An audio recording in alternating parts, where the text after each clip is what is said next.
Good afternoon, everyone. Thank you for joining us here today for our congressional briefing on healthcare costs in America.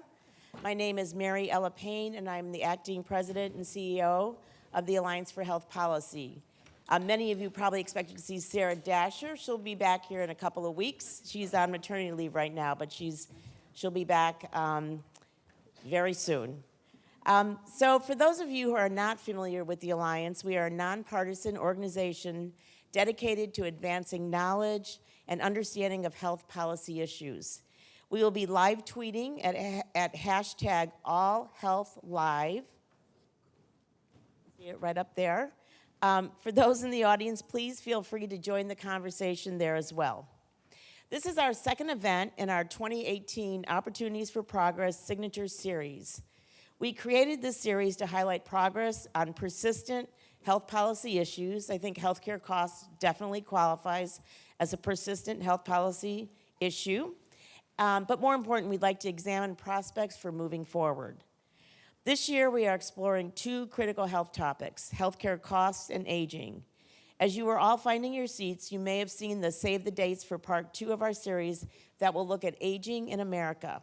And we hope to see you at those events in the fall. You can also find those sites or references on our website. We have a panel of excellent speakers today, and you will get that we will get to in a moment. But first, I want to thank our Signature Series sponsors and invite some of them up to give some opening remarks. We would not be able to do this event today and the previous event that we did earlier in end of May without the support of our sponsors, so we really are very grateful for their support. Our signature sponsor is Bristol Myers Squibb. Our champion level sponsors are Aetna, Anthem, Ascension, Blue Cross Blue Shield Association, Cambia Health Foundation, GlaxoSmithKline, and InnovAge. And our visionary level sponsor is Health is Primary and Pharma. We are very grateful that two representatives from Health is Primary and Pharma are here today to give us some of their brief thoughts, but important on why this issue is so important to them. So first, I'm going to introduce Laurie Riley, who is the Executive Vice President of Policy, Research, and Membership at Pharmaceutical Research and Manufacturers of America. And Laurie's going to go first. Great, thank you, Mariella, and thank you all for being here, particularly given it is the Friday before 4th of July recess. It's amazing how many people were able to join us today. Again, I'm Laurie Riley, and I'm with the Pharmaceutical Research and Manufacturers of America. A conversation on healthcare costs in America, we believe, is an important one and one our industry is anxious to have. It's hard to have a conversation about healthcare costs in this country, though, without talking about one of the primary drivers of all healthcare costs, and that's the cost of chronic disease, which is responsible for about 90% of all healthcare costs in this country. If you look at just one condition alone, diabetes, for example, the annual cost burden associated with diabetes is about $175 billion annually. Today, we have an array of treatments for diabetes. We have consensus guidelines on how best to treat diabetes, but yet only 1 in 3 patients today is successfully controlling their diabetes. If we better used medicines, particularly just in the commercial market alone, we'd save about $19 billion a year with successful treatment. Despite the array of treatments that exist today, our industry isn't done searching for new cures and treatments for patients. In fact, our industry is working on things like smart insulin, where a patient can take either a pill or an injection in the future, and the body will know when to dispense the insulin to them. Obviously, it's great for the patient because it improves their quality of life, but it's also good for the healthcare system because hopefully in the future we'll avoid those trips to the emergency room, ambulance visits, and other complications associated with diabetes. That's the promise of the innovation, the new era of medicine holds for us, and our job, quite honestly, isn't done until patients can get those medicines and get them at an affordable price. In the midst of the incredible scientific progress, obviously a discussion about cost and price is important. Last year, if you look at the prescription drug sector and data released by IQVIA, prescription drug cost growth increased at 0.6%. That was extremely low, and just so you don't think I'm cherry picking one year, if you look back at the last 10 years, prescription drug cost growth was below national health spending growth in 7 of the 10 years. Price growth was at 1.9% when you take into account the over $130 billion of discounts and rebates offered. And both of those, cost growth and price growth, were below the rates of inflation for prescription medicines last year. You might assume, though, if drug cost growth were slowing and drug price growth was slowing, that patient access and patient affordability was slowing too, but unfortunately that hasn't been the case. We've seen deductibles increase by 600% or 300% since 2006, and more patients now pay co-insurance, a percent of the price of their medicine, or co-pays. When we hear lawmakers in the administration say the system needs to change, we agree. We don't think the status quo is sustainable, and we want to be part of the solution in order to address growing healthcare costs. One of the solutions we've been talking about is ensuring those rebates and discounts that I mentioned before flow back to patients. A study that was released just a month ago, which looked at diabetes and Medicare Part D, and found that if just 80% of the rebates and discounts in diabetes were passed back to the patient, average patients would save over $365 per year. Our healthcare system would be spending, on average, $1,350 less per beneficiary with diabetes from just that one action, and our government would save $20 billion over the next 20 years. Those are the kind of reforms we're interested in talking about. Again, we're proud to be a sponsor of the panel today and look forward to the discussion. Thank you so much. Thank you, Laurie. And next, we're going to have Shawn Martin. Shawn is the Senior Vice President of Advocacy, Practice Advancement, and Policy at the American Academy of Family Physicians. He is here today on behalf of Health is Primary. And so Shawn's going to go next. Thanks. Thank you so much. As stated, I'm Shawn Martin with the Academy of Family Physicians, but today I'm here on behalf of Health is Primary. 4 years ago, the AAFP and 7 other family medicine organizations came together to launch Health is Primary as an initiative to raise awareness about primary care and demonstrate the overall value of primary care and family medicine to our healthcare system. We have all heard this before, but it bears repeating that the U.S. spends roughly twice as much as any other nation on healthcare, and our outcomes don't reflect the investment in healthcare as compared to other countries. In fact, the U.S. had the lowest health-adjusted life expectancy, or the average length a person lives in good health, at 69 years as compared to 72 years of other countries, despite this overall investment in healthcare. We do know there's a few solutions. One of them is good primary care. As Laurie said, the prevalence of chronic conditions in our healthcare system is both decreasing the quality of life, but it's also increasing the overall expenditures on healthcare in our country. The U.S. today spends about 4 to 7% of our overall healthcare dollars on primary and preventive care. Recent research from Oregon, and Dr. Rodriguez is here to talk about that, shows that for every dollar invested in the state of Oregon resulted in primary care resulted in $13 of savings from upstream healthcare costs. That is one state that made an investment in their primary care system and saw pretty dramatic decreases in overall healthcare costs as a result. Other states are beginning to follow suit. Just yesterday, Delaware passed a law to increase their investment in primary care as well. One thing we know for certain in healthcare is that you don't invest in prevention and primary care on the front end, you'll pay a lot more on the back end. And I'm looking forward to the panel today exploring these opportunities that exist to lower healthcare costs. Mariela, thank you so much. Thanks. Okay.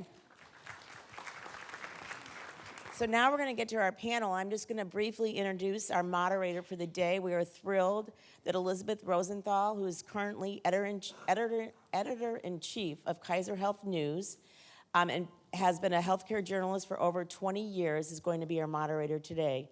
Among her large body of work, she has written an award-winning series for the New York Times, as well as a critically acclaimed book about the cost of healthcare in the United States. So no one is more qualified than she is to lead us today in our discussion on healthcare costs. So I'm going to now turn it over to Elisabeth. Thank you. Thanks very much. I'm thrilled to be here moderating a panel on my my obsession of many years, healthcare costs and prices, and I hope we will solve this problem by the end of the hour and a half.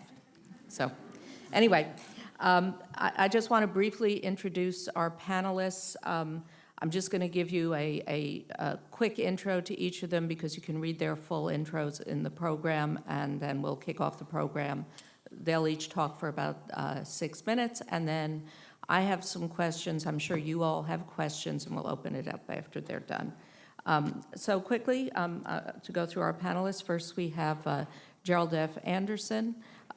He's a professor at Johns Hopkins Bloomberg School of Public Health, and he's been talking about prices and costs for many, many years, having written a paper that has been kind of a mantra in my mind for many years. It's "The price is stupid."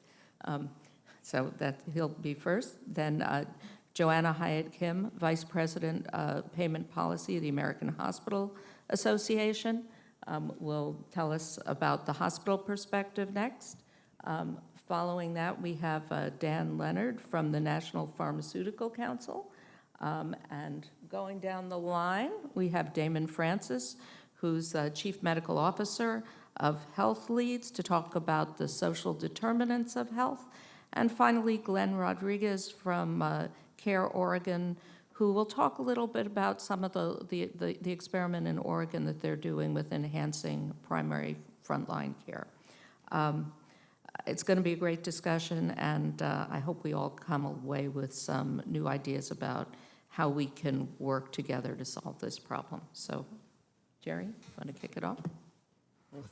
Well, thank you, and everybody should buy Elisabeth's book. It wasn't a plug, but if you haven't read it, you should definitely read the book. It definitely explains most of the issues and in a very accessible way.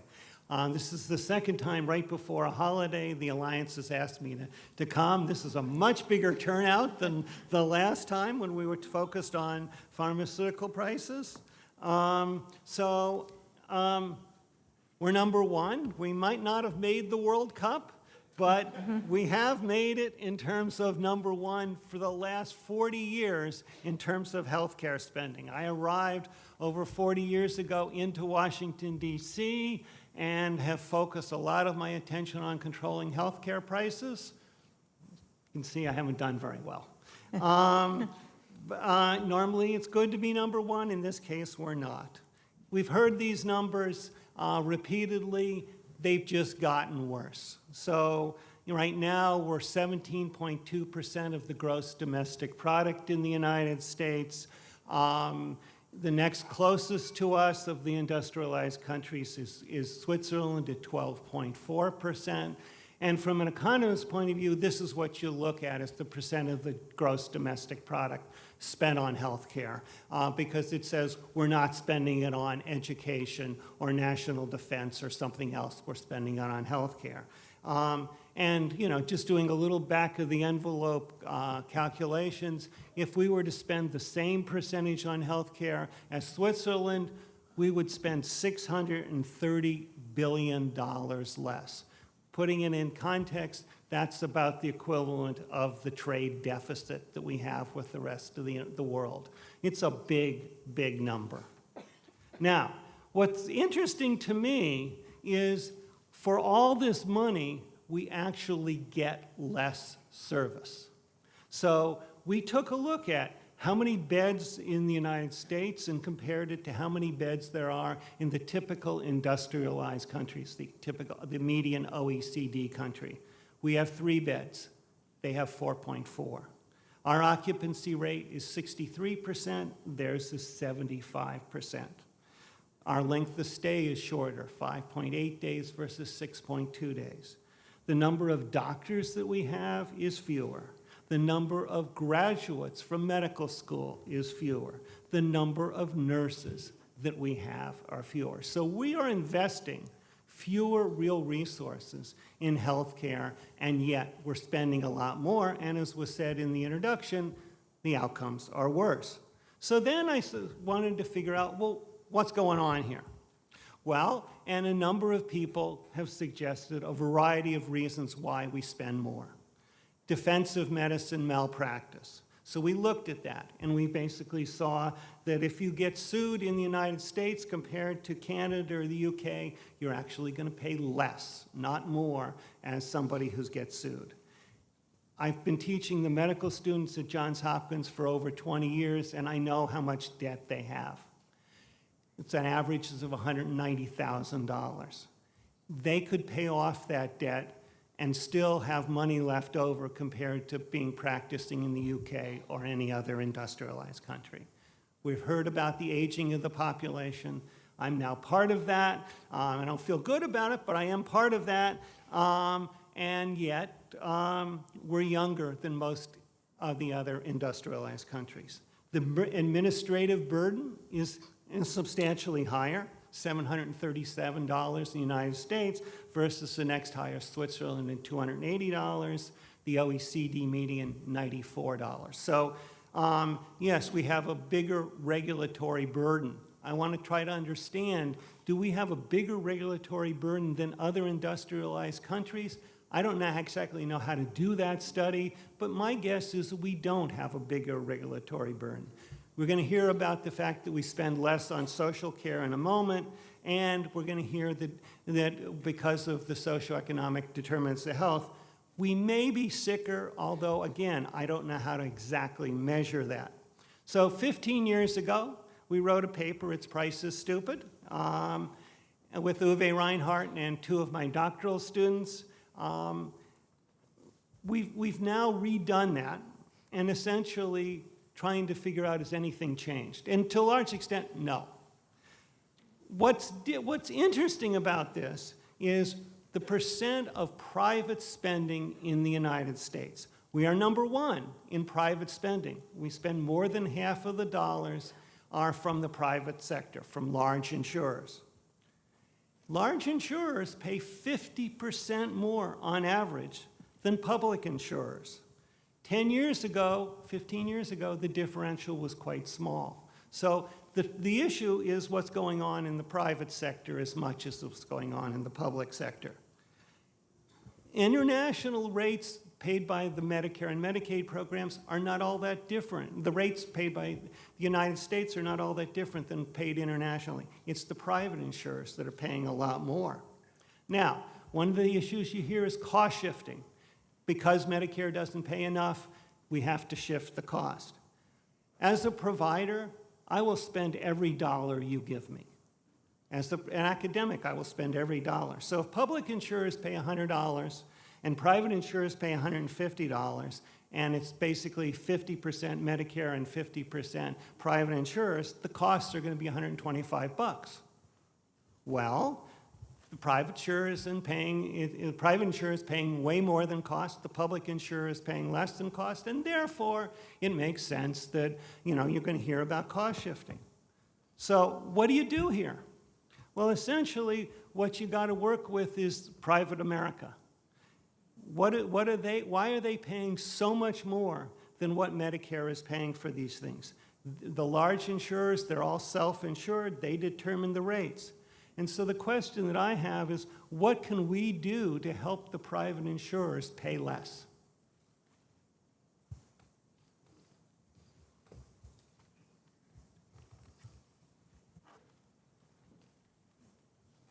There we go. Great, thanks. Great. So the AHA is tackling the issue of affordability in healthcare from many different angles, and today I'm going to share with you 3 of our biggest and most important initiatives, as well as the policy solutions that we're working on with them. Specifically, I'm going to talk about regulatory and administrative burden, price transparency, and drug pricing. With respect to regulatory burden, we did a study last year that found that hospitals, health systems, and post-acute care providers spend $39 billion a year on regulatory compliance. And as hard as it might be to believe, that's actually an underestimation, because we looked at the regulatory burden from just 4 federal agencies: CMS, the HHS, OIG, Office of Civil Rights, and ONC. So we didn't look at the costs from all the other federal and state regulatory agencies or the 1,300 other additional insurers that hospitals contract with nationwide. Now, what does this translate into for your average size hospital? It translates into almost $8 million every year that the average 162-bed hospital spends on regulatory compliance. That goes up to $9 million if they have post-acute care. For every admission that a hospital makes, there is a $1,200 cost for regulation attached to that. What that means is that you walk into a hospital, before you receive any patient care, before you talk to anybody, there is a $1,200 cost for the work that that hospital does on regulation related to your stay. And even more of a concern for us is that this is starting to pull clinicians away from patient care and put them on paperwork. We found that 59 FTEs are what it takes at the average size hospital to comply with regulatory requirements. And over a quarter of them, 15, are doctors, nurses, and other clinicians. So they're being pulled away from their patient care duties and put on paperwork. Where do we go from here, though? The AHA has comprehensive sets of policy recommendations around many of the most problematic areas of regulation. And I'll give you a couple examples. First, fraud and abuse. We feel that those laws need to be modernized and put in line with how care is provided today. So we have a set of recommendations around how that can be done. We have an initiative that we call Measures That Matter that looks at quality measurement across the spectrum within Medicare, but also across private insurers, and would seek to streamline and simplify and standardize the quality measurement process. We also have taken a hard look, for example, at prior authorization and would like to do the same thing, streamline, simplify, and standardize so that it's not a different process for every insurer that we deal with. I also wanted to talk about price transparency. This is something that the AHA is committed to. We think that patients have a right to know what their health care is going to cost them. They want to be able to budget. They want to be able to compare among facilities and providers to decide who to go to. They also want to avoid a surprise or unexpected bill at the conclusion of their care. But the most meaningful data to a patient, the most meaningful information for them on prices is really what they're going to pay on an out-of-pocket basis. And putting together an out-of-pocket estimate requires putting together data from a couple different sources. The providers have information on what the expected course of treatment is going to be, but the insurers have information, obviously, on where the patient is in their deductible, what their out-of-pocket costs are, what their benefits are. So if you put those two together, we think you can get to a pretty meaningful estimate of out-of-pocket costs for a patient. But we don't want to provide that information to a patient in a vacuum. We think it's important that quality information accompany that so that a patient can do a cost-benefit analysis themselves if appropriate. We also really think it's important that it be paired with information on financial assistance, because really the absolute last thing that we want to do in giving patients information about what their care is going to cost is to have them make the decision to then forego that care. Because ensuring that patients get the care they need is and always will be our top priority. I also wanted to talk about prescription drugs. We have a prescription drug spending crisis in this country. There are a lot of different data points I could give you to convince you of that. I'll start with this one, that between 2008 and 2016, the prices of brand name prescription drugs doubled. We see that trend continuing in 2018. We're almost exactly halfway through, and so far we've seen price hikes, staggering numbers of price hikes. Pfizer, 116. Allergan, 75. Novartis, another 75. And AstraZeneca, 18. In fact, AbbVie's almost 10% price hike to Humira is expected to increase healthcare costs in this nation by $1 billion in 2018 alone. The AHA has also done research on drug pricing. What we focused on is drug prices in the inpatient setting. Insurers don't typically reimburse for drugs distinctly or directly in the inpatient side. It's all wrapped up into the DRG payment. But we looked at what hospitals are paying for drugs on that side, and we found that the trend continues. There was almost a 40% increase per admission on inpatient drug spending between 2013 and 2015. 40% in just 2 years. So yes, absolutely, the healthcare system is experiencing a crisis in prescription drug spending, and it is fueled by increases to the prices of drugs. So HA recognizes the challenges of affordability in healthcare, and we're working hard to hold costs down. We have made progress. In 2017, national health expenditures on hospital services went up 1.9%, which is the lowest that it's been since 2011. And we are committed to continuing to work to hold that cost curve down so that we can best serve our patients and our communities. Okay. Thank you very much, and a pleasure to be here today, and it's a wonderful attendance, so hats off to the Alliance for putting this together. This is just another way of looking at essentially what Professor Anderson was speaking to a few minutes ago, the percentage of healthcare costs as it relates to gross domestic product.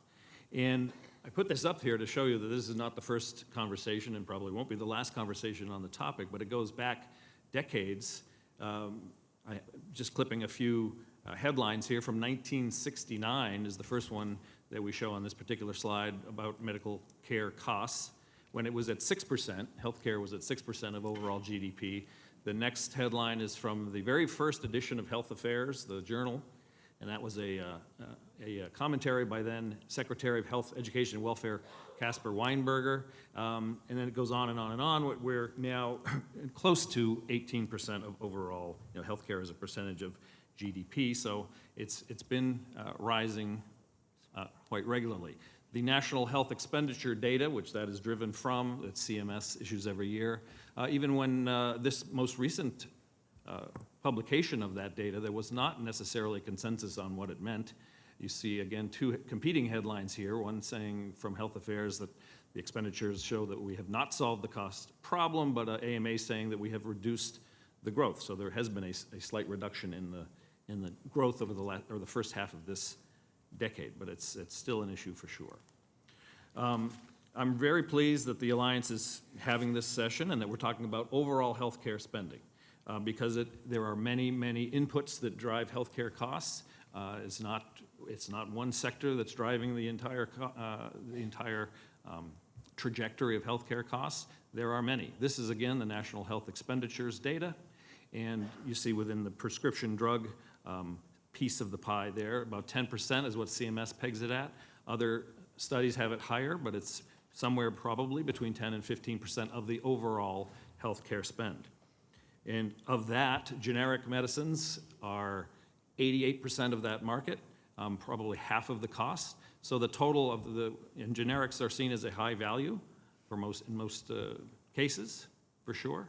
So what you're talking about and what the administration is talking about and what's happening here on Capitol Hill right now is the focus on prescription drug pricing, just to level set everybody, is about half of that 10% slice of the pie. So we're talking about 5 to 8% of the overall spend in prescription drugs. Laurie Riley had some similar data that she cited in her opening remarks. This is data from Express Scripts, which is the largest pharmacy benefit manager, and their year-over-year increase in drug pricing was the lowest in 24 years at 1.5%.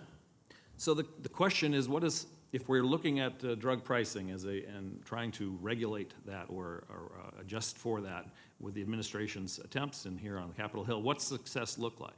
If success is reducing the cost to the patient, because we are certainly seeing higher copays, much higher deductibles. So if we're trying to get at reducing that cost and the pain at the counter to the patient, that is certainly a worthy endeavor. If people think that by focusing on prescription drugs, we're going to bend this cost curve that we're talking about up here today, and we're going to turn that curve in the other direction, I would say we're probably going to be here next year and in years to come having the same conversation. Two places that are worthy of looking at, certainly in our sector and in pharmaceuticals, The drug supply chain, you've heard a lot about that. It has been growing significantly. This is essentially what happens between the list price of a medicine and the net price of a medicine has been going up significantly over the last 5 years, 107% increase. Just year to year, from 2016 to 2017, it went up 10%, but the net price of the new drugs was 1.5 to 1.9%. So there's a lot going on in that supply chain, and this is certainly worthy of looking into and understanding and further.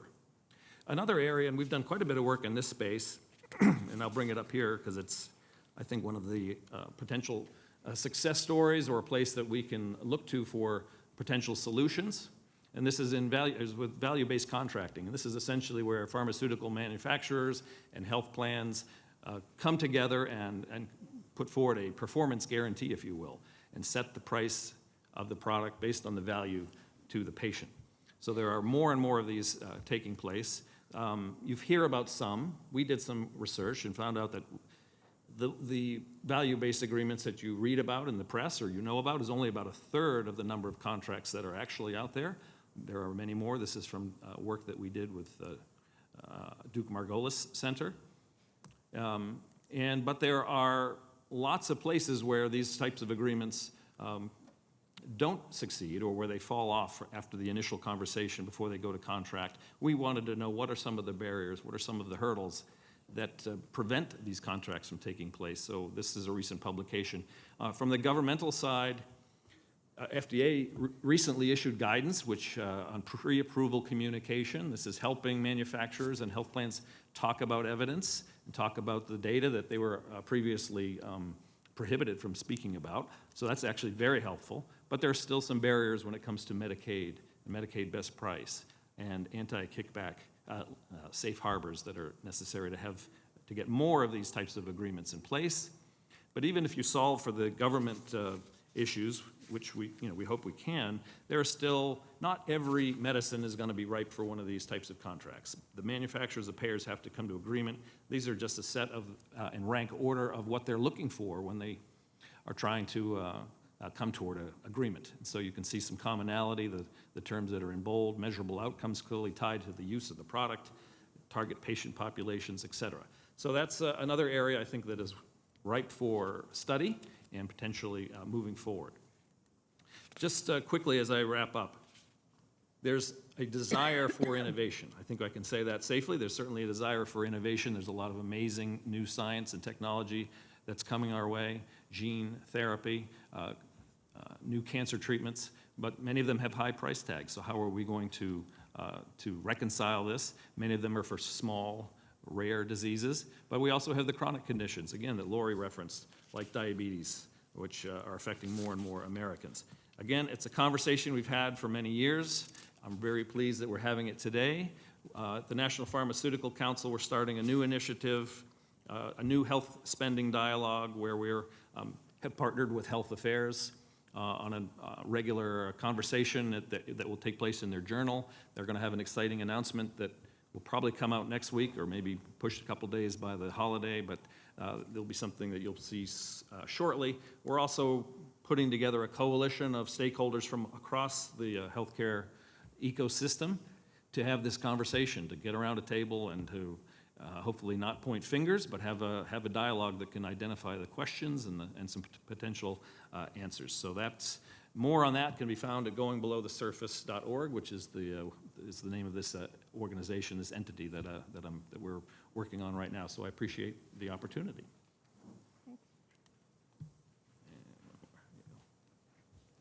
Thanks a lot. This has been really educational so far, so I'm hoping to continue that. And I'm, of course, having trouble advancing the slides. There we go. I was asked to comment really on how social determinants of health relate to healthcare spending in the context really of this recent finding that social spending appears to be similar to that in high-income OECD countries.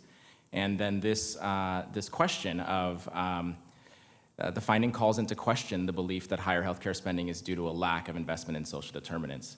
And so I definitely want to question that belief. But before I do, I really want to frame the conversation, I think the way that Americans are framing the conversation, which is, how do we maximize our investments as a society in the health of Americans, right? The costs are a measure, they're not really an aim. The aim that we're talking about here is the health of Americans. And so we need to embed the conversation about costs in the context of that purpose and that aim.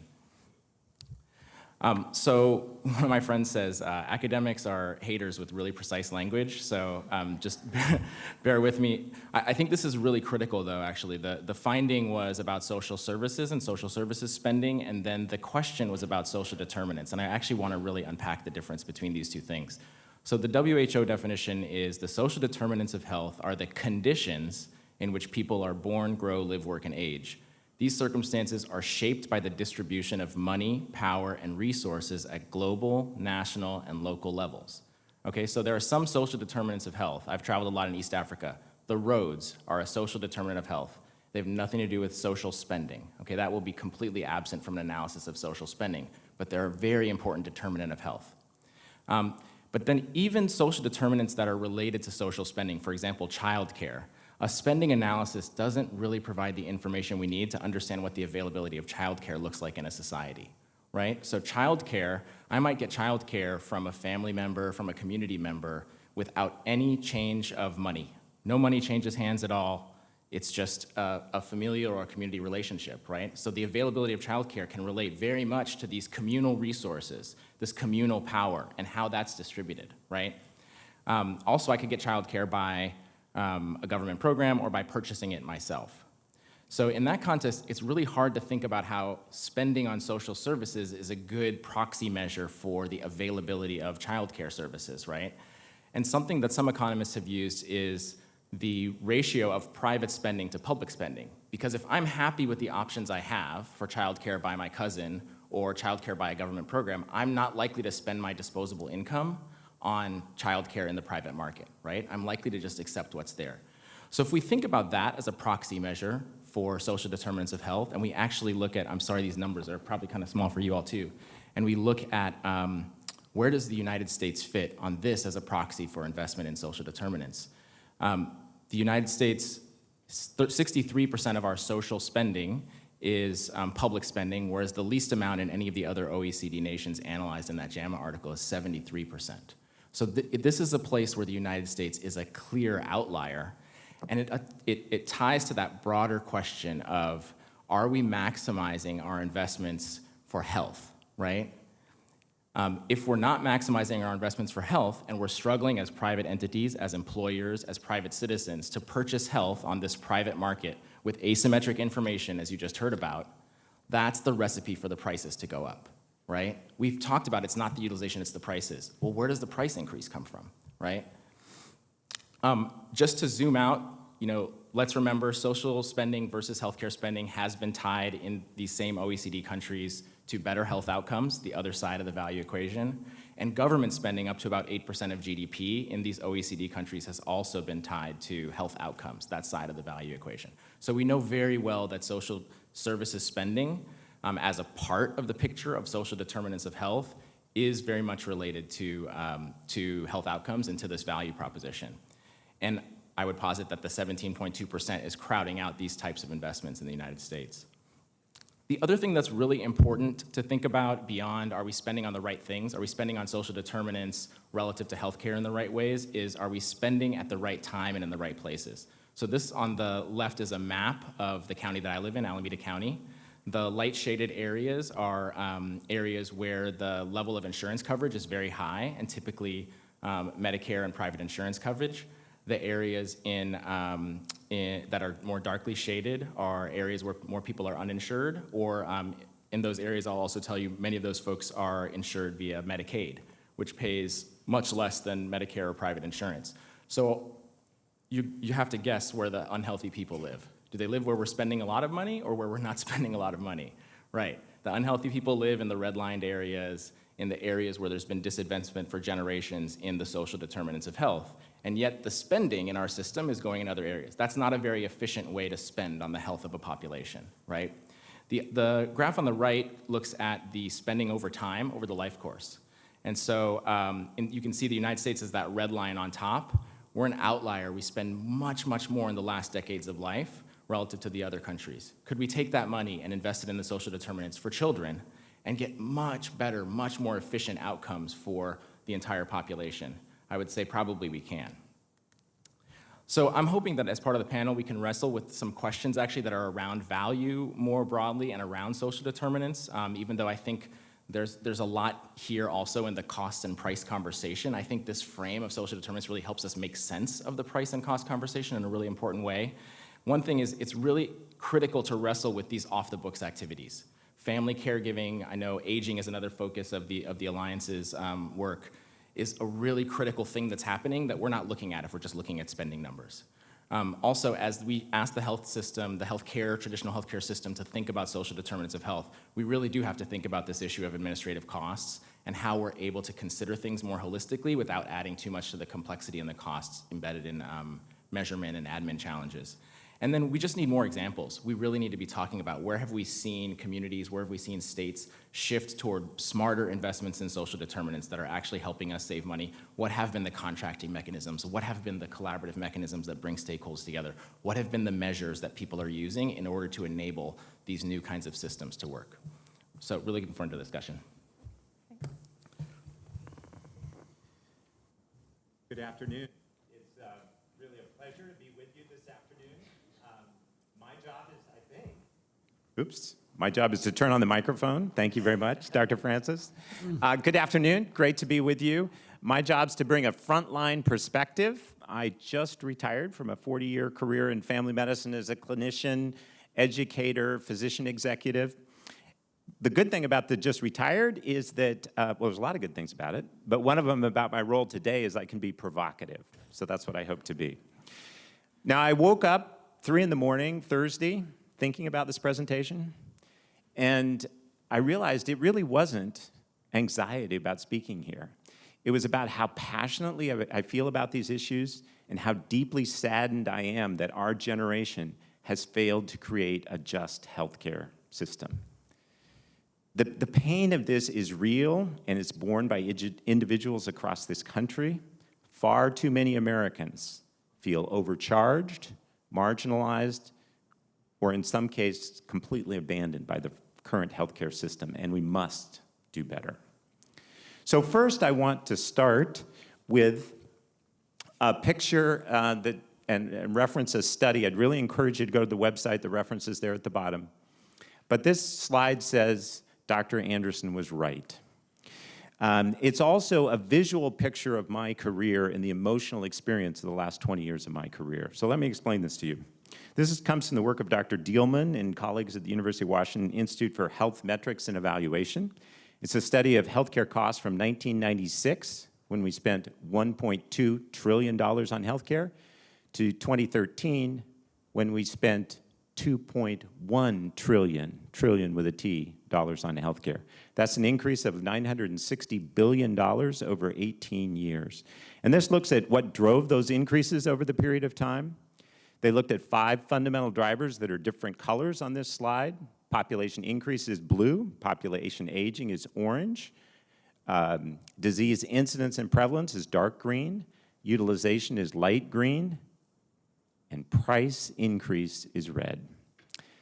Why is this an emotional description of my experience? Because I've worked hard at things like decreasing utilization. If you look at the second row, hospital costs there, we've actually made progress in saving money. Collectively, almost $230 billion in decreased costs, in decreased hospital utilization, and decreased disease incidence, led by decreased coronary artery disease over this 18 years. It was completely overwhelmed by price increases. And that's what it feels like at the front lines. You can do a lot of good work, and the price increases overwhelm everything else. So what can we do? I don't give up. I can't give up, despite this discouraging steps. So I wanted to share, I appreciate Dr. Francis's challenge to learn from each other, because I wanted to share a little bit about the Oregon healthcare reform journey.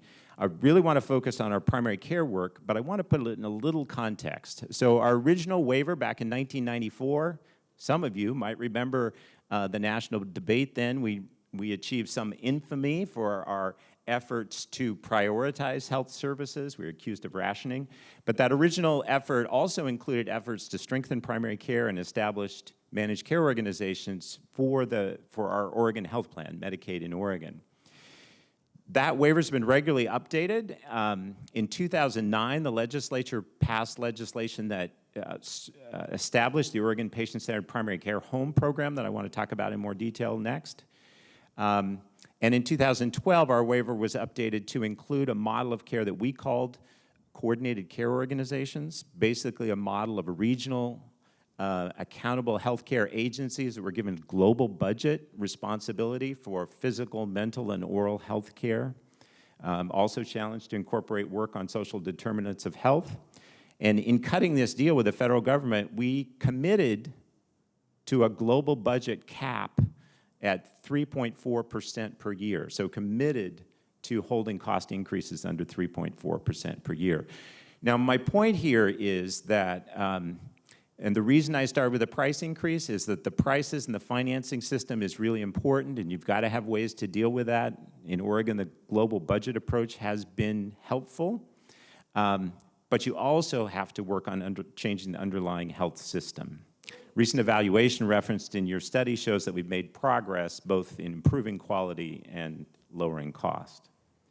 Now, the Patient-Centered Primary Care Home Program that was established in 2009, we set a set of standards and a vision. It was really a vision for what primary care could become and should be in Oregon. We worked based on the work of Dr. Barbara Starfield at Johns Hopkins, set about doing this. This slide shows our 6 core attributes written in as promises to our patients. Now, this model we've had, and it was matched with efforts to establish systems for knowledge sharing, collaborative learning, so it wasn't only a certification, it was a learning and development system too. We've had some success in adoption and spread. If you know the geography of Oregon, you can see that this scatter plot follows the population of the state.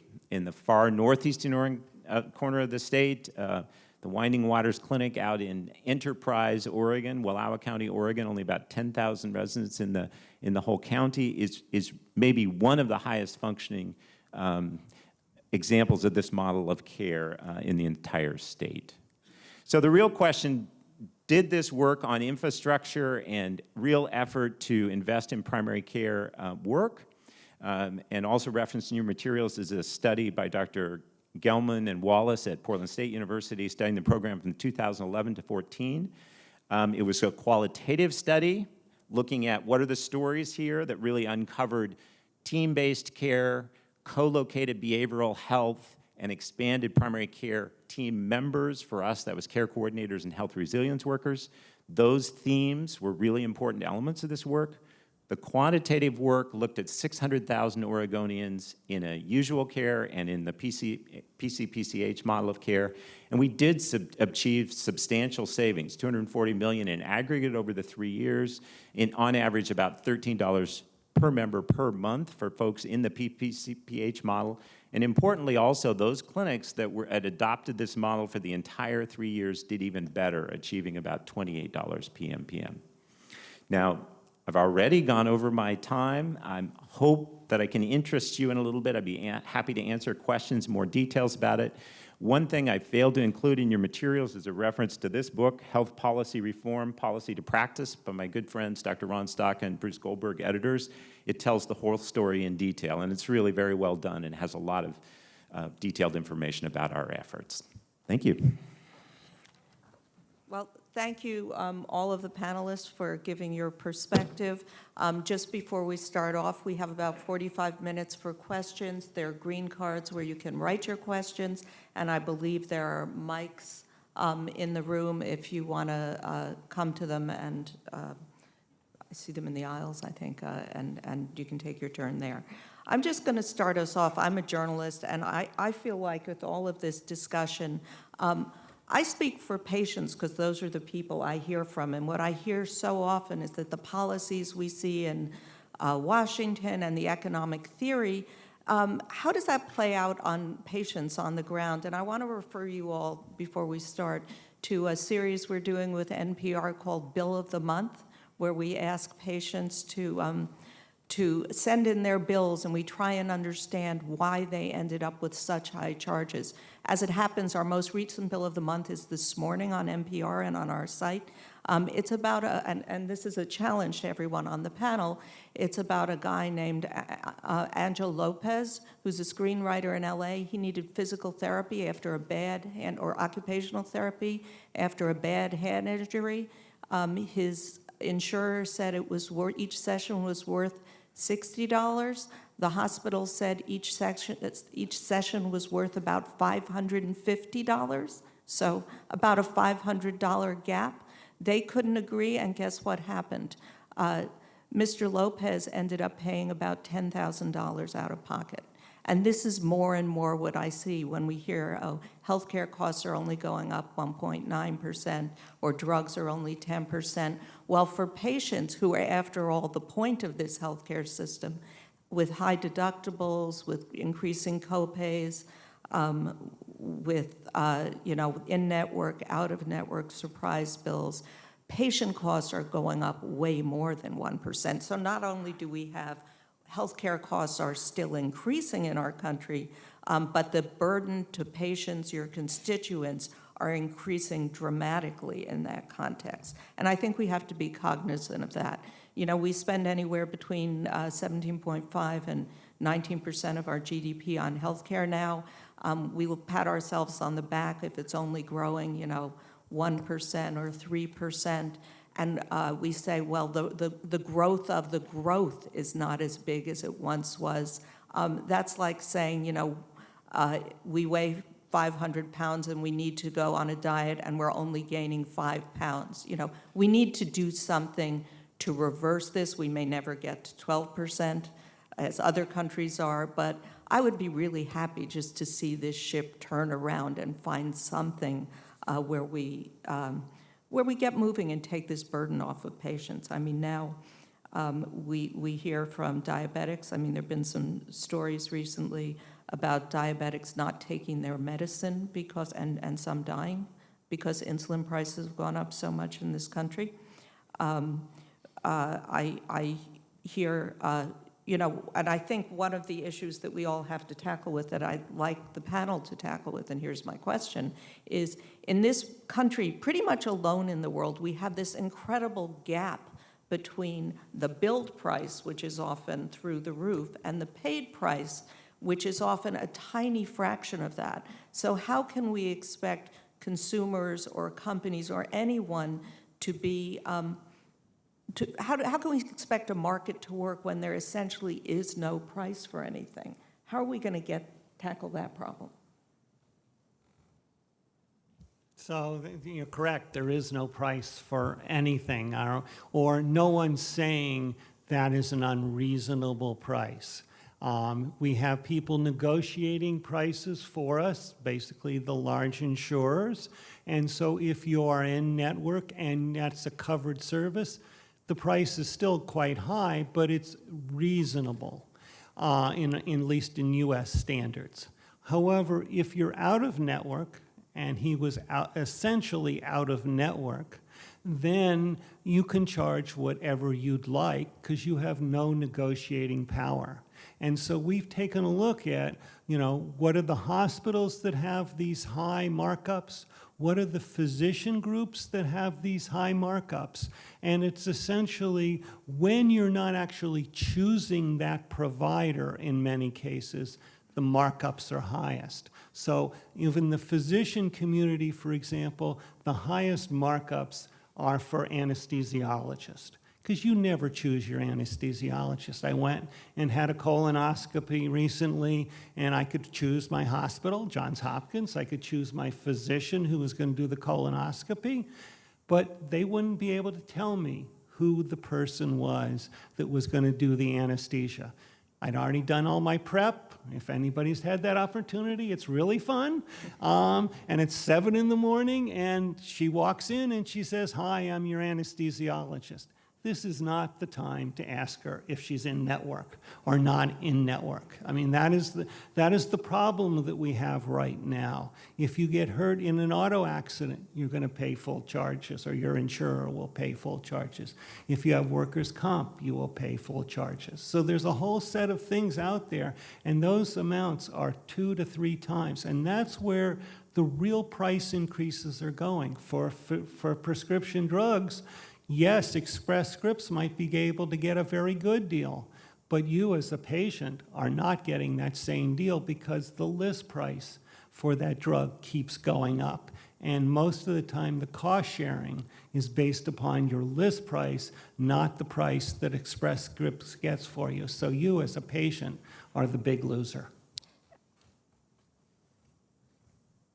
Yeah, Jerry's getting at a really important issue here of the surprise bill. And that's a very, very difficult situation for patients. It's a part of the price transparency issue.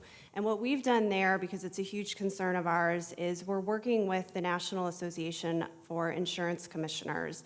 They have come up with our input as well as many others, kind of a model piece of legislation that could be implemented at a state level, that for those physicians who are out of network, it takes them, it takes the insurer, and it puts them together to work out the issues. It keeps the patient out of it. So when you're getting your colonoscopy and your anesthesiologist turns out to be out of network, you as a patient don't end up holding the bag for that. It puts the physician and the insurer together to work that out. There have been a few states that have implemented this, and interestingly enough, you actually don't see a lot of mediation happening.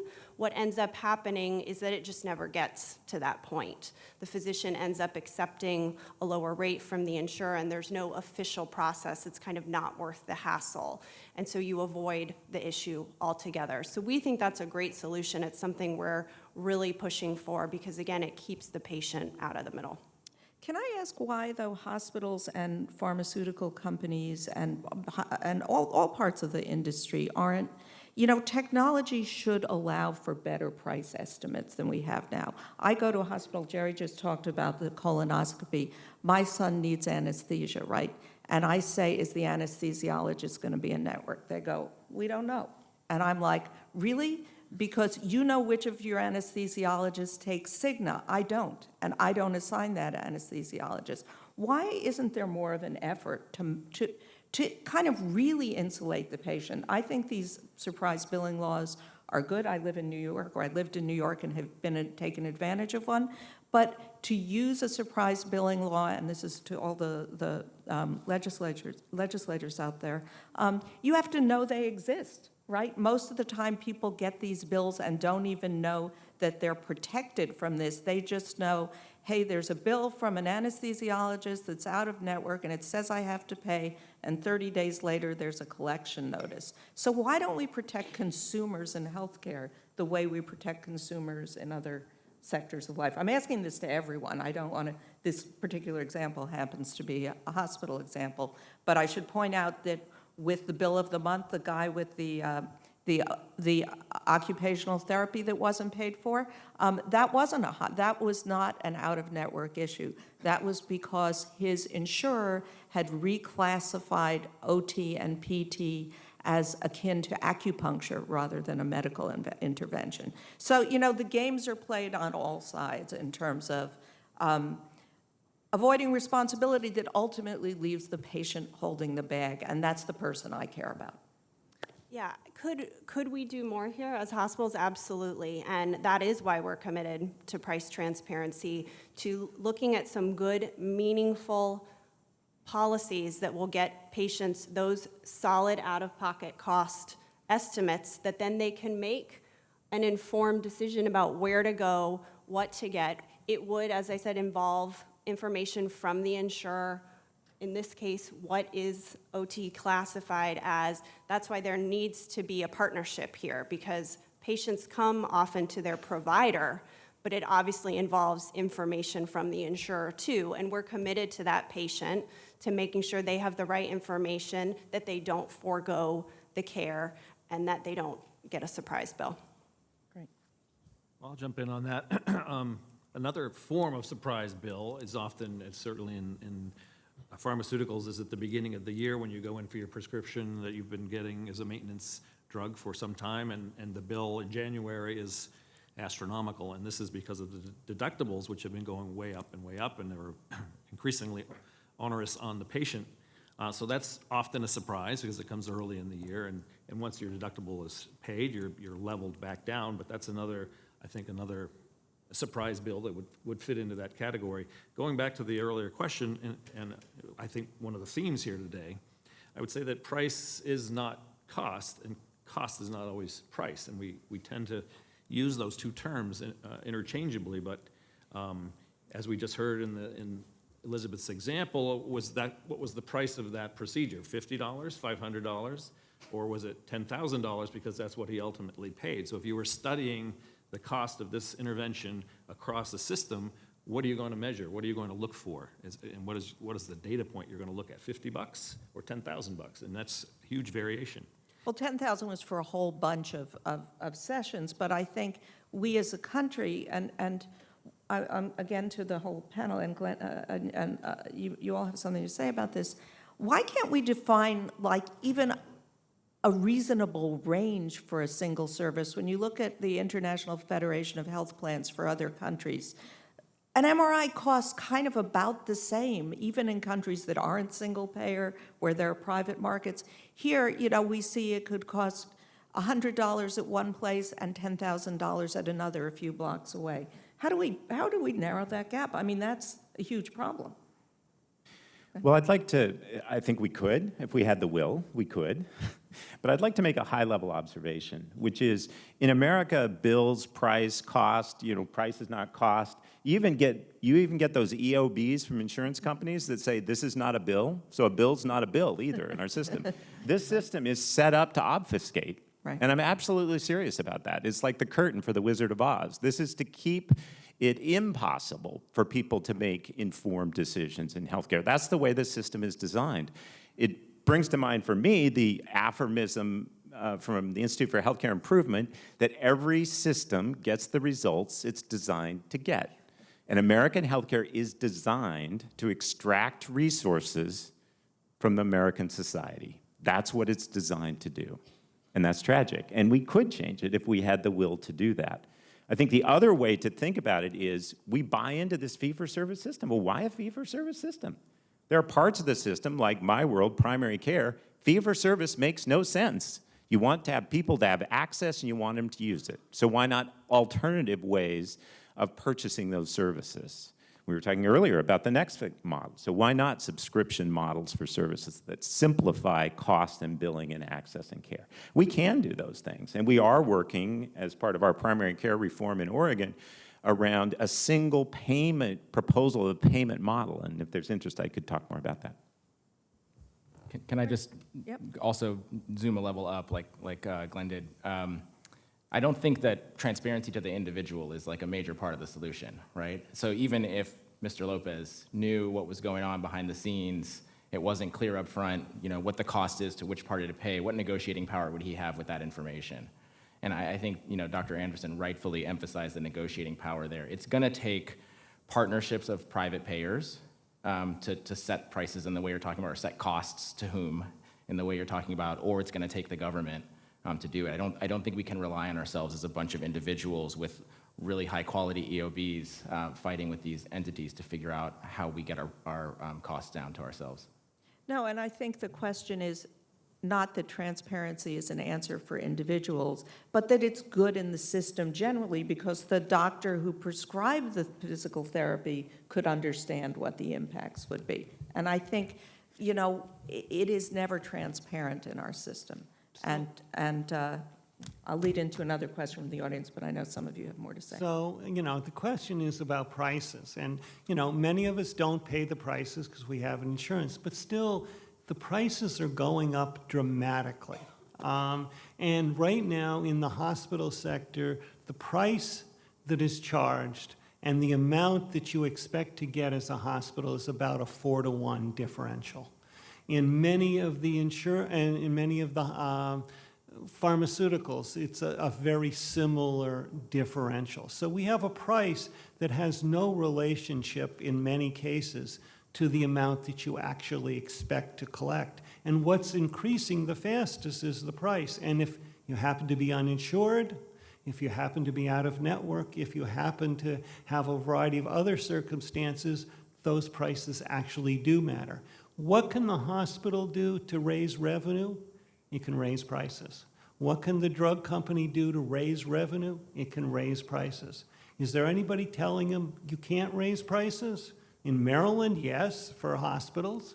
In other places, no. Is there anybody telling the pharmaceutical industry that, to say Martin Shkreli, it used to be a $7 drug, now it's a $500 drug.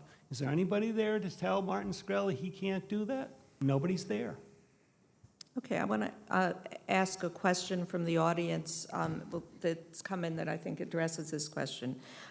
There's a question that says, how can policymakers marry government-run healthcare with private healthcare? We've seen that Medicare has done a pretty good job of not raising prices.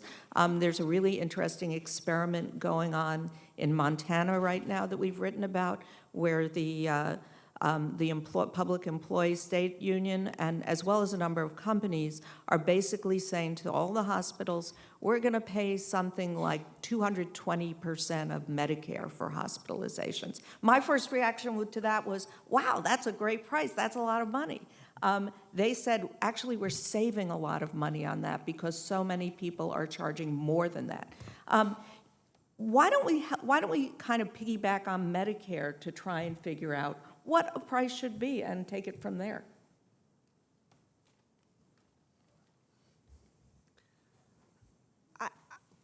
I would be concerned about using Medicare as a model from a regulatory burden perspective. $39 billion a year and every year for hospitals and health systems is not a goal that we should be after. Now, we did not look at the private insurer regulatory burden, so I can't be certain, of course, that it is lower, but I would guess that it is at least. And we have some recommendations for what the private insurers can do to streamline and simplify as well. In fact, I think across all insurers, there are a lot of things that could be done to standardize so that hospitals and other providers don't do things 1,300 different ways every time they need to get a prior authorization, every time they need to submit a quality measure.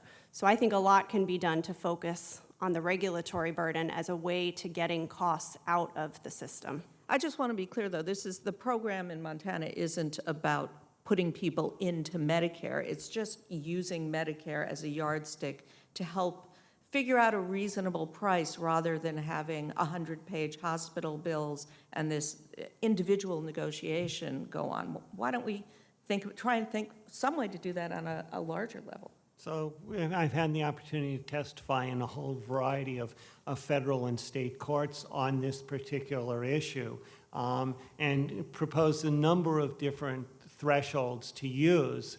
And I also testified a while ago in Congress on this particular issue. And I think, Elisabeth, Medicare is a reasonable standard to use. It's not something that you'd say you should pay the Medicare rate. I would say probably 220% of Medicare is probably a bit high in my view, but if that's the best deal that they could get in Montana, that's the best deal they could get in Montana. As I said, nationally, it's about 150%, 50% higher than Medicare.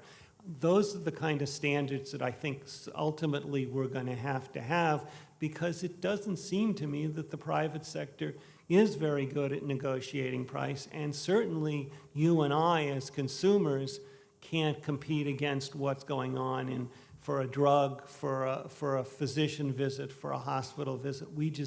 Even somebody like me who's been doing it 40 years doesn't have that expertise.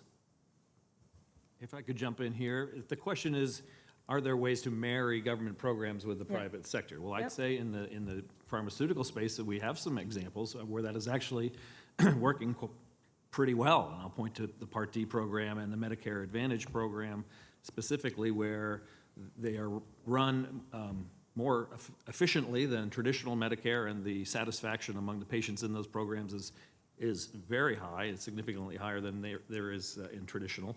And in those models, it's a government program, but you have the private sector entities who are often in that region, in that market, and they're working and developing programs that fit the patients and the citizenry in that marketplace. So those are two, I think, strong examples of that the Congress and others could look to, and perhaps there's ways to extrapolate those programs or use those programs as models across the system.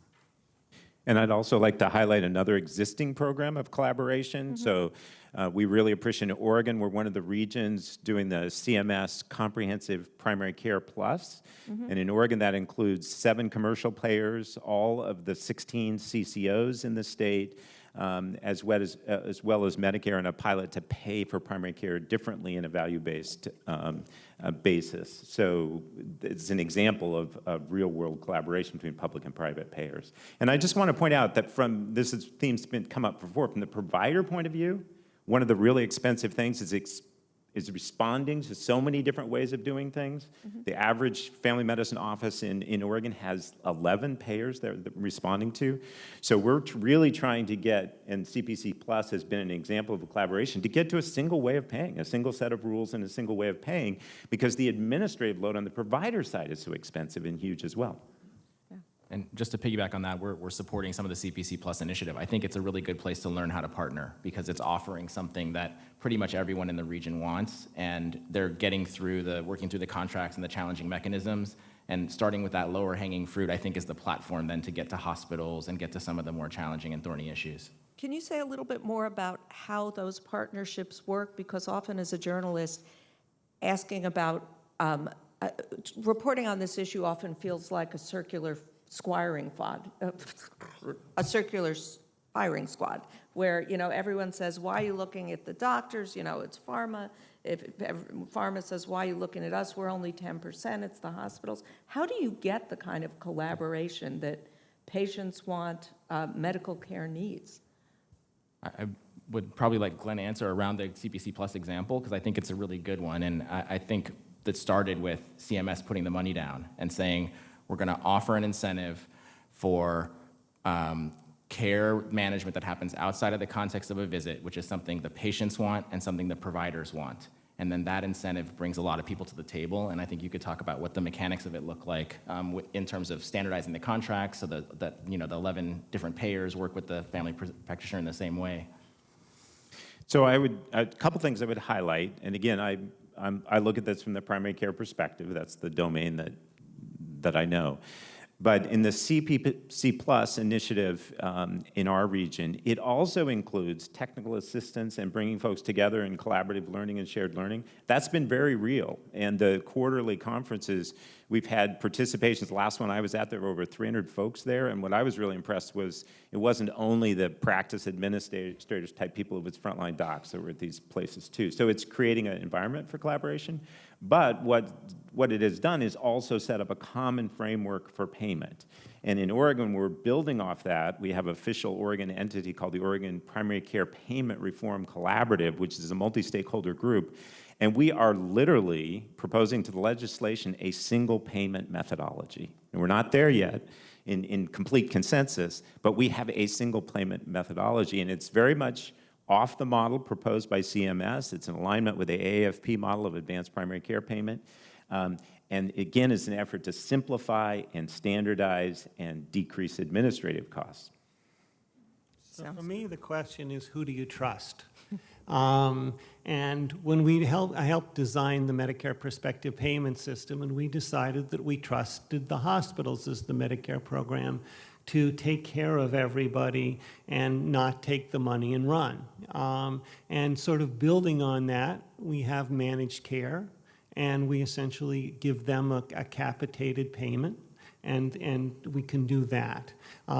We have bundled payments. So essentially, for me, who do I trust the most? It's the provider community, not more than the insurance committee or anybody else. And so, for me, to give as much responsibility with the right amount of money, but not too much, to the provider community is where I would put my resources and my trust.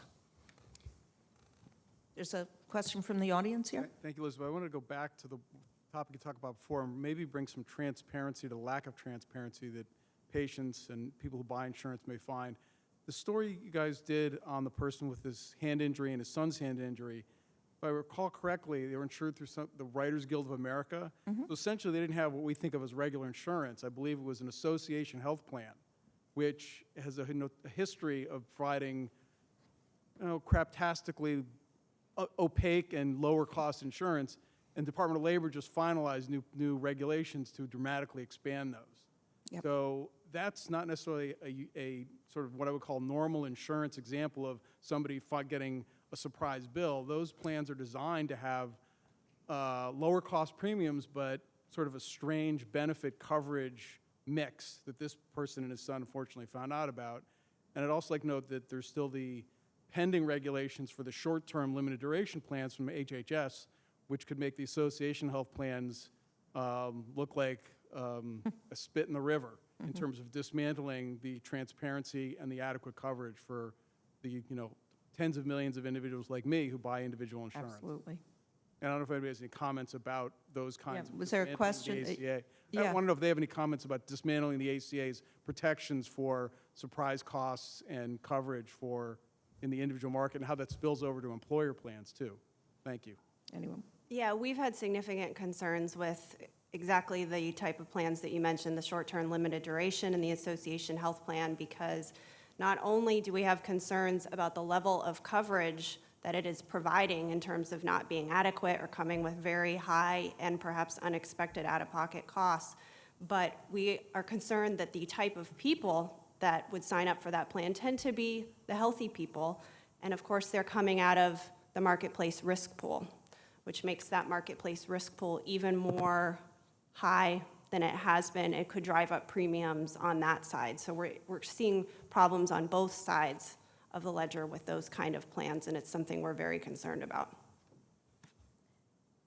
I'll take that as an opportunity to talk about some legislation. I know that's up here right now, and we're talking about high deductible health plans and HSAs, which have momentum, but there's, I believe, great interest and need for the expansion of the program with regard to value-based insurance design and making sure that preventive services are included in pre-deductible HSAs, high deductible health plans. So I know that a lot of work has been done around that, and the University of Michigan is leading the way. And so I would just flag that for folks in this room as could be a positive step. Okay, going forward now, we're hearing a lot of movement from some of the people running for election now about Medicare for all, Medicare opt-in, single payer. Do any of you have thoughts on that? Will we move there? Are prices getting to a point where people are ready to accept or think about something really, really different in our system?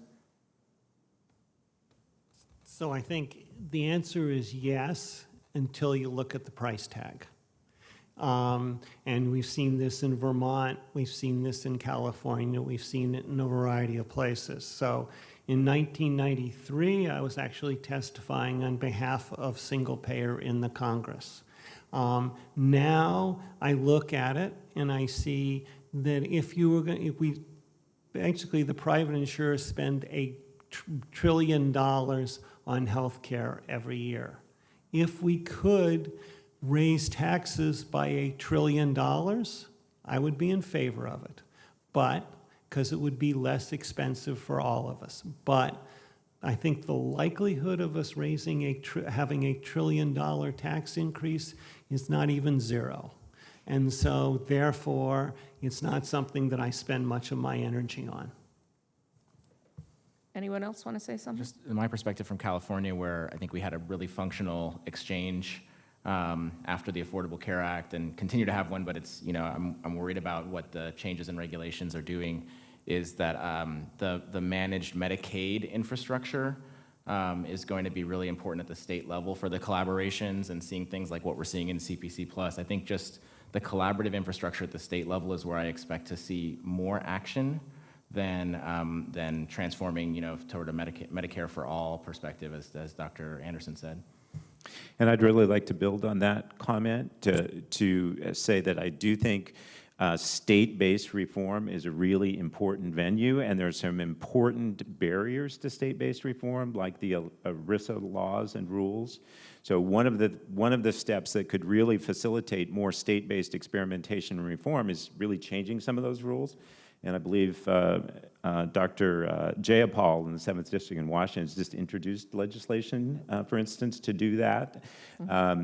And I certainly am skeptical we'll be able to agree as a whole nation on directions to go, but I do think state experimentation is possible, and we actually have a working group, state legislative working group in Oregon, commissioned a study from the RAND Corporation, and we are really trying to explore next steps in this direction. It's not easy, but we're committed to exploring and trying to get there. And one of the things we're looking at, for instance, is carving out primary care and doing a single-payer system for primary care, a universally accessible, publicly funded primary care carve-out, sort of a primary care trust model. And we're actively looking at those models, and those models would be funded by all payers, but paid through a single utility. Yeah, Elisabeth, I would really agree that a lot of the movement is stemming from frustration around the current system, and I think some of that does come from regulatory and administrative burden.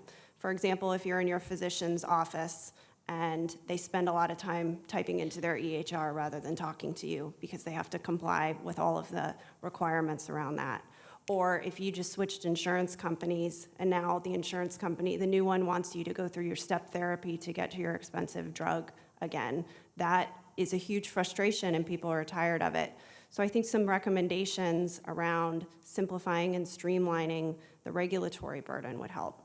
I would also say, to kind of go to Damon's area, that the social determinants are a really big deal. If you feel like you go to the hospital, you get discharged and sent home, and then you're on your own, that's not a great way to do things. If hospitals would be able to provide you, for example, with a prescription to go to their food pharmacy, their grocery store that they operate. We have a hospital that does that, because if you're discharged from the hospital with a heart attack and you go home and there's no grocery stores in your area, what are you going to do to not ingest salt and end up right back in that hospital? If your hospital is able to do things like that and give you a prescription to go to their own grocery store and pick up healthy food, where you can talk to a nutritionist, you can do that to keep yourself healthy, then I think that would go a long way towards improving the current system.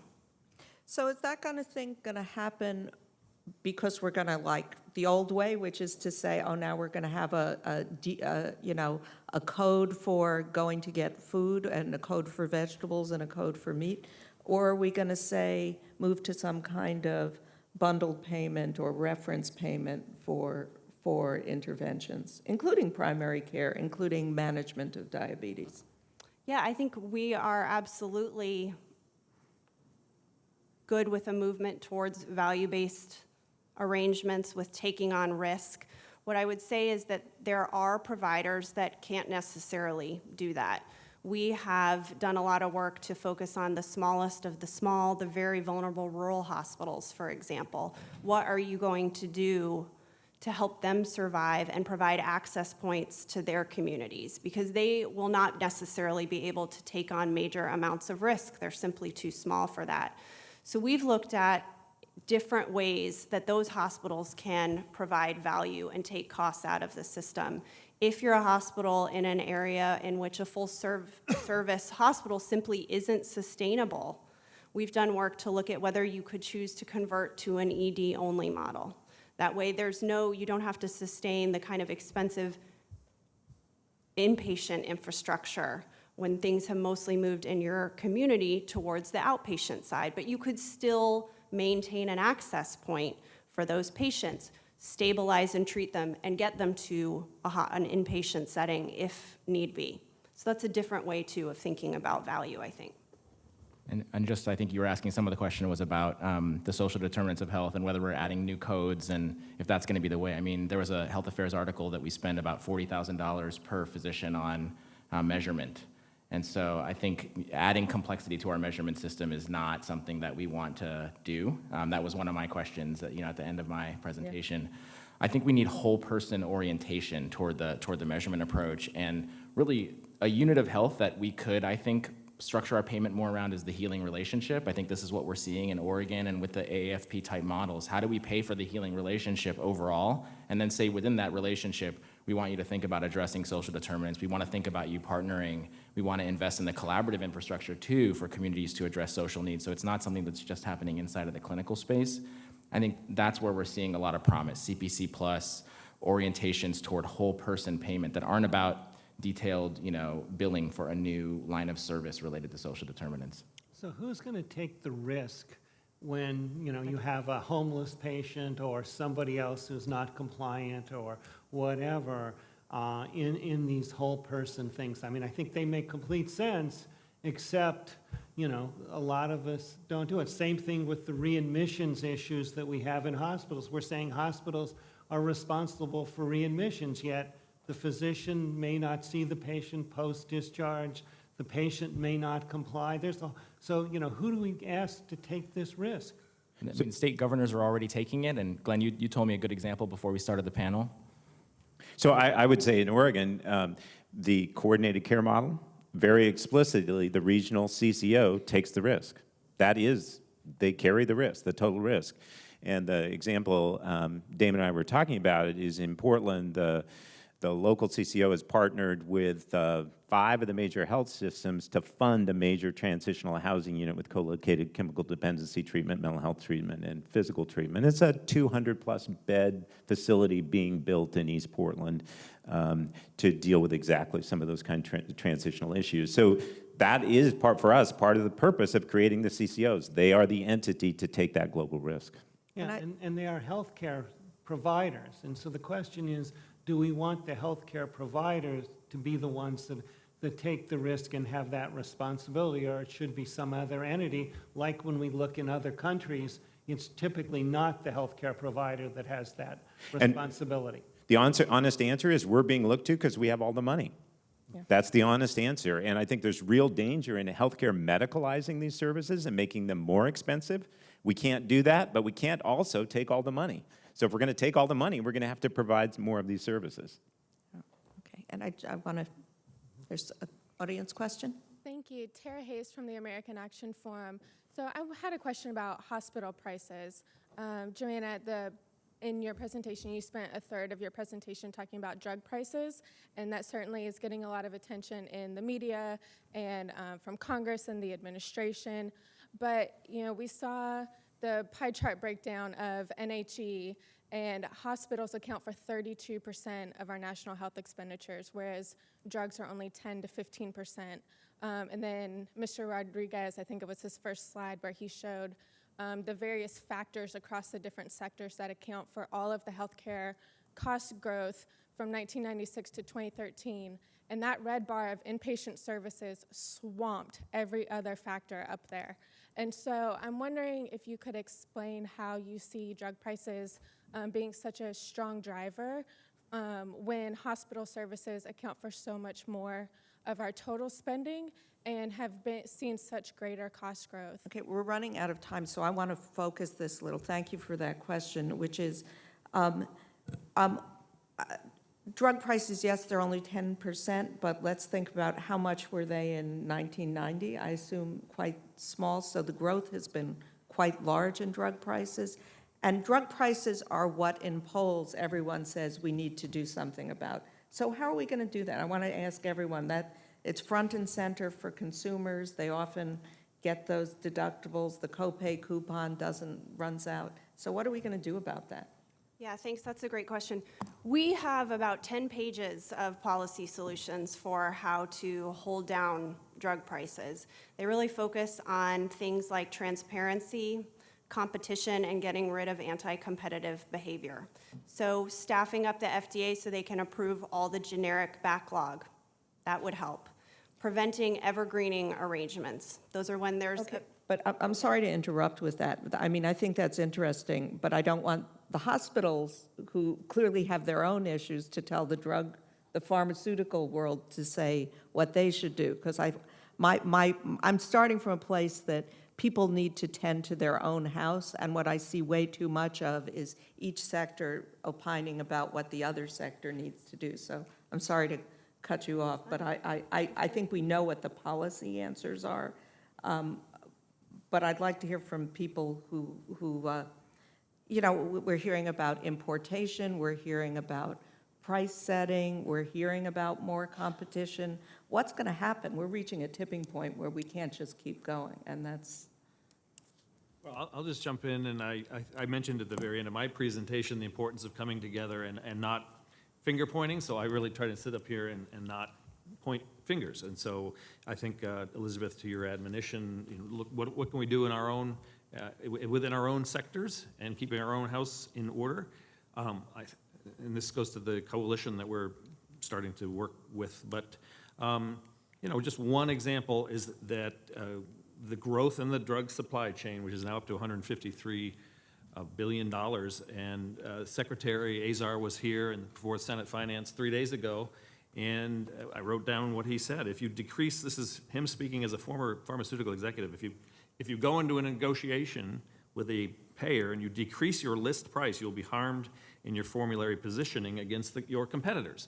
And that's something I hear from my membership as well. And there's something that's wrong there, and I believe does need to be addressed. So that's one area that I think our sector is trying to work inside out to, and I think that's an area that should be looked at. And from some of the others, I mean, the states have both importation bills and bills that would review price increases. It's clearly something that individual physicians have to deal with all the time. Yeah. I think we've had a theme around we need to increase the negotiating power of patients and providers through either collaborative infrastructures for private payers or government infrastructures and public-private collaboration. So we need folks to come together the way that Glenn's described some of these Oregon initiatives to say, let's get together and figure out. I've heard one example from a national pharmaceutical company around having a population health-based contracting mechanism where it's more predictable for the pharmaceutical company than how much money they're going to get. They manage the risk on one side or the other, and then both entities are really interested in the health of that population and how pharmaceuticals are used as a service rather than as a particular tool that you can play pricing games with. I think those are the kinds of real-world solutions that we're seeing and that we need more of. So let me go ahead. I just wanted to point out one thing, that the data I shared was through 2013, and pharmaceutical prices have really exploded from 2013 to 18, especially with the high-cost biologics. Yeah. And I can say from my role where I look at what we pay for Medicaid services, prescription drug costs are now approaching our hospital costs as a % of premium. That is stunning. And the drug costs went from being a PMPM more aligned with primary care 5 years ago to up almost to hospital costs. And that is stunning. So it's a rapidly changing picture. And the data I showed was a previous period. Let me tell you what gets me the most scared. And Alzheimer's is the disease that scares me the most, but the price of Alzheimer's drugs, if we ever had a treatment, is the thing that scares me. There are 5 million elderly people that have some level of dementia. And we probably won't have an Alzheimer's drug that will cure Alzheimer's. It will probably be a treatment that will slow the progression. And if I was a drug company, I would charge $100,000 for it. And I could probably justify it because it would keep me out of the nursing home, and that costs $100,000. So if you do the multiplication, $100,000 times 5 million people is $500 billion. And can I, because I know we're totally out of time here, but I just want to ask a quick yes or no question. Who do people, of everyone on the panel, just looking what the rest of the world has done and tried, almost every other country has ended up with some sort of price setting. Do you think we're going to do that? Are we going to be able to get it using, tweaking the competitive market, or are we going to end up with price setting in the end? Yes, quick answers from everyone, because I know we're out of time. So I think that we're ultimately going to get some kind of price setting, mostly because the private sector, as I started out, doesn't have that ability to negotiate very effectively. I think we can make a lot of progress taking the existing costs out of the system, the duplication, streamlining, and simplifying things. I'm just going to say, just say no. Okay. I think other countries have shown ways of doing that still preserve private markets, and Yeah. we're going to have something like that. I think yes, and we have to have some kind of global budgeting mechanism in the end that helps us do that. Okay, thank you, everyone. I'm sorry that we didn't get to all the questions. There are a lot of good ones, but I was trying to focus on the ones that we could all participate in. So, thanks. So I want, yes, round of applause, please. Yeah. Go solve this problem. Thank you, Elisabeth, and everyone. I loved, actually, the diversity was, the last round was pretty clear. So I hope everyone feels like they got a good sense of some of the conversations that a lot of people are having about healthcare costs. Before I say anything else, though, before you leave, please fill out the blue evaluation form that you have in your packets. It's really important to us. We take a close look at those, and it really helps us prepare and do better briefings the next time. So I think we can all agree that this conversation was very thought-provoking, and I hope it gave you some new perspectives to consider. We also hope that conversations on healthcare do not stop here. I don't think they will. Anyway, I hope everyone has a great 4th of July, and thank you for coming today. And I apologize for those who did not get a lunch. We were at capacity, but thank you for coming. Bye.